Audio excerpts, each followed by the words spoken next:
Welcome to Swaroopa world అండి. ఈరోజు కారం పప్పు చేసుకుందాం. మట్టి గిన్నెల్లో వంటలు ఆరోగ్యానికి చాలా మంచిది అని వింటున్నాము. ఇప్పుడు మట్టి ముంతలో కారం పప్పు తయారు చేసుకుందాం. ముందుగా మట్టి గిన్నెలో 2 స్పూన్ల నూనె వేడయ్యాక ఆవాలు, జీలకర్ర, మెంతులు, ధనియాలు, చితక్కొట్టిన ఎల్లిపాయలు, ఎండుమిర్చి ఎక్కువగానే వేసుకోవాలండి. కారం వేసుకోం కాబట్టి ఎక్కువగానే పడతాయి.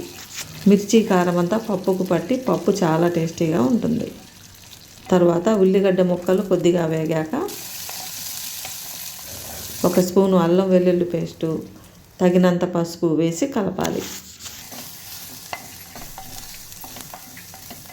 తర్వాత 1 కప్పు కందిపప్పు వేసి 2 నిమిషాలు వేగనివ్వాలి. కందిపప్పు వేగితే పప్పు చాలా రుచిగా ఉంటుందండి.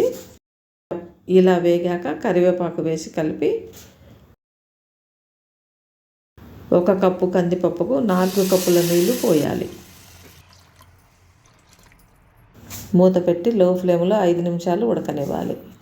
పూర్తిగా మూత పెట్టకుండా కొంచెం ఇలా ఓపెన్గా ఉంచాలి. పూర్తిగా మూత పెడితే పప్పు పొంగిపోతుంది. మధ్యలో ఒకసారి కలిపి మూత పెట్టాలి. ఇలా ఉడికాక ఉప్పు, చింతపండు పులుసు వేసి కలపాలి. ఉప్పు, చింతపండు పులుసు ముందే పప్పులో వేస్తే పప్పు ఉడకదు కాబట్టి చివరిలో వేసుకోవాలండి.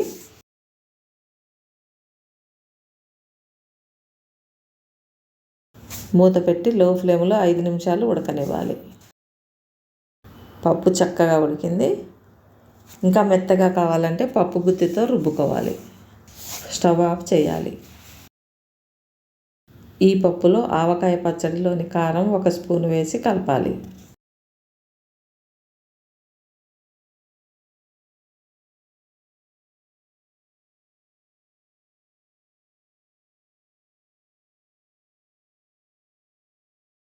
చాలా రుచిగా నోరూరిస్తూ కారం పప్పు రెడీ. ఈ పప్పు అన్నంతో తింటే యమరుచిగా ఉంటుంది.